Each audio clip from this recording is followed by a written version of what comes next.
Salam damai sejahtera untuk kaum perempuan di Indonesia dimanapun berada. Tetaplah bersemangat dalam melaksanakan tanggung jawab yang sangat penting, yang bernilai dan berharga di dalam seluruh aktivitas di dalam keluarga, komunitas, maupun masyarakat dan di negara ini. Kita bersyukur karena Tuhan menghadirkan perempuan-perempuan yang bijak dan yang berani menegakkan kebenaran dan keadilan, bahkan menyatakan kesucian hidup. Kita bersyukur karena kita sudah dilahirkan ibu kita, membesarkan kita dengan segala upaya, mempertaruhkan nyawa, dan memperkuat kehidupan kita. Walaupun kita sangat prihatin dengan peristiwa-peristiwa belakangan ini, berkaitan dengan adanya suatu kondisi yang miris dan sangat menyedihkan, adanya kematian dan adanya kedukaan di tengah-tengah keluarga. Tentunya kita perlu prihatin dan perlu mendapatkan suatu renungan yang penting. Mengapa kaum perempuan tetap masih teraniaya dan tertindas dan masih dijadikan posisinya sebagai kelas sosial yang kedua atau kelas sosial yang tidak perlu dihargai. Karena itu, Bapak, Ibu, dan Saudara, saya mau menyampaikan renungan berkaitan dengan hari ini, Hari Kartini, Hari Kemenangan, Hari Kebebasan, hari di mana perempuan yang seharusnya dihargai, dihormati, tetap diperjuangkan harkat dan martabatnya di tengah-tengah keluarga, di tengah-tengah masyarakat, di tengah-tengah bangsa ini. Bapak, Ibu, Saudara yang terkasih di dalam Kristus, saya ingin mengulas sedikit berkaitan dengan apa yang diajarkan oleh Alkitab tentang perempuan. Sejak awal, sejak semula, Alkitab menuliskan dan kita percaya kebenarannya bahwa perempuan adalah ciptaan Allah menurut gambar rupanya. Perempuan adalah gambar Allah yang menyatakan kebenaran, keadilan, kesucian, yang memiliki kebebasan pikiran, kehendak, afeksi, yang setara, sehakikat dengan laki-laki.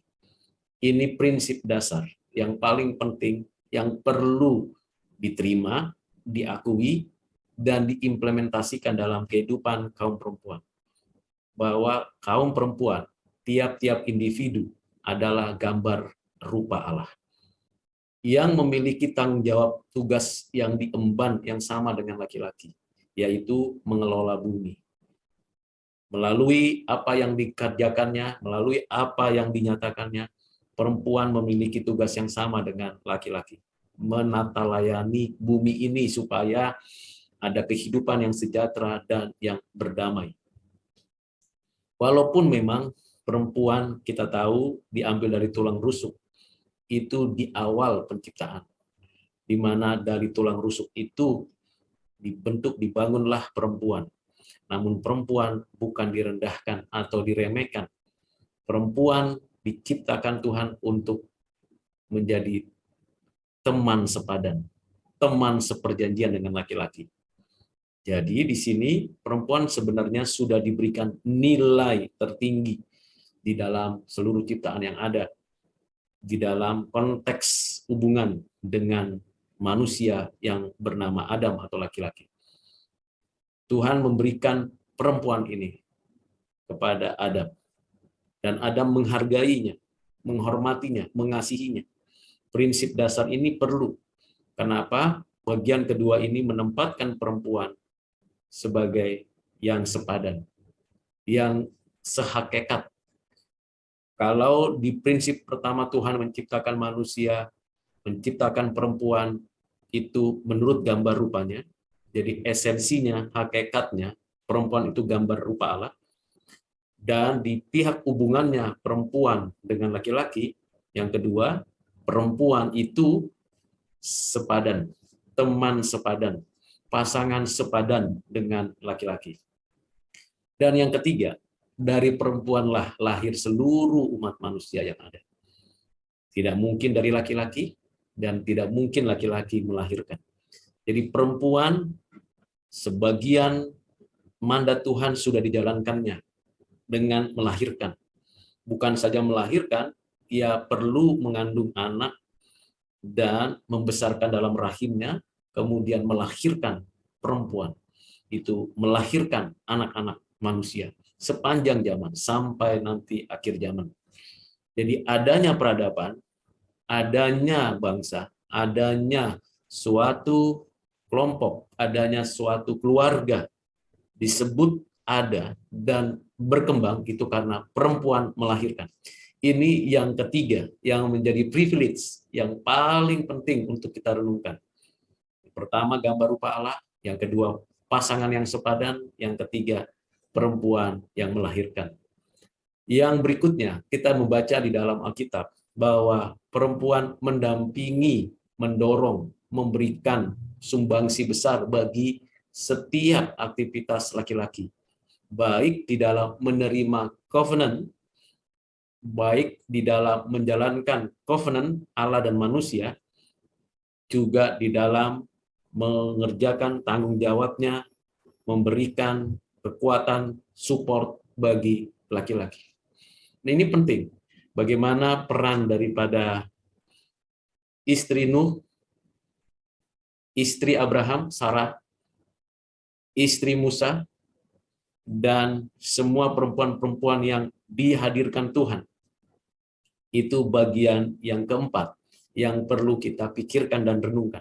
Bagian kelima adalah Tuhan menampilkan perempuan-perempuan yang dianggap, dinilai, diasumsikan keliru, tetapi Tuhan menampilkan mereka sebagai perempuan-perempuan yang menyatakan kasih, keadilan, kebenaran Tuhan dengan runtutan dan runutan daripada silsilah kehadiran Yesus Kristus.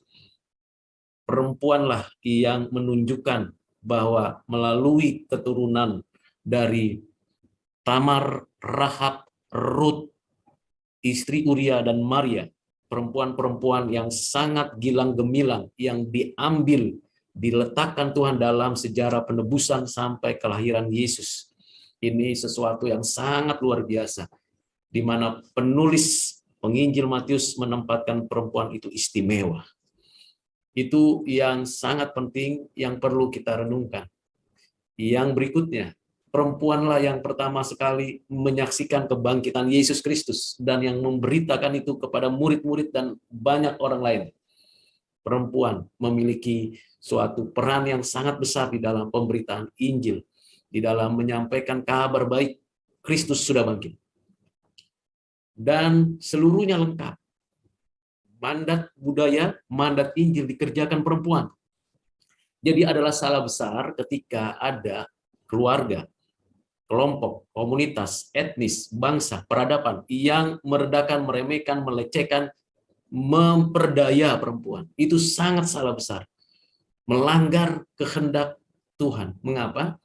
Karena perempuan gambar Allah, teman sepadan, yang melahirkan bangsa dan semua umat manusia, yang turut beserta di dalam mendukung, mensupport kesuksesan dan keberhasilan kaum laki-laki, dan yang menyatakan bagaimana kehadiran perempuan dari tahap ke tahap menghadirkan Kristus, bahkan yang menyaksikan berita kebangkitan Yesus.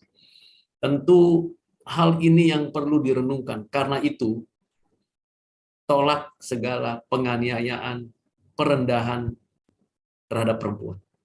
Perempuan harus tampil menunjukkan bahwa ia adalah ciptaan Tuhan yang bernilai dan berharga. Tolak dan tidak boleh ada lagi penganiayaan, kekerasan dalam rumah tangga terhadap perempuan. Bahkan penistaan terhadap perempuan, meremehkan, meninggalkan posisi perempuan di bagian belakang. Tidak demikian, Bapak Ibu.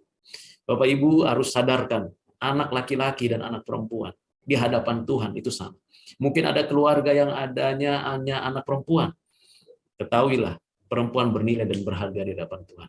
Mungkin ada perempuan-perempuan yang dilecehkan, diremehkan, direndahkan karena dia perempuan. Ketahuilah, dia itu bernilai, melahirkan bangsa, memberikan hidup kepada generasi selanjutnya. Kalau mungkin ada yang memberikan sebuah jadikan perempuan sebagai benda atau barang. Ketahuilah itu adalah kejahatan moral yang tertinggi. Karena itu, Bapak Ibu Saudara, mari kita apresiasi semua kerja dan kinerja keras dari kaum perempuan. Sebagai ibu, sebagai istri, sebagai teman pelayanan, sebagai orang-orang yang maju tampil untuk menyaksikan kebaikan Tuhan. Mari kita mengingat akan perjuangan ini. Kita sebagai yang laki-laki harus mendukung, mensupport baik karir perempuan di dalam dunia sosial, politik, ekonomi, di dalam pelayanan, di dalam setiap aspek kehidupan. Harus kita memberikan support yang sebesar-besarnya dan menjadikan mereka mitra pekerjaan, mitra pelayanan di dalam kehidupan sehari-hari. Kiranya renungan yang sangat mendasar ini menolong Bapak Ibu Saudara, khususnya kaum perempuan, untuk maju bagi kemuliaan Tuhan. Tuhan Yesus memberkati.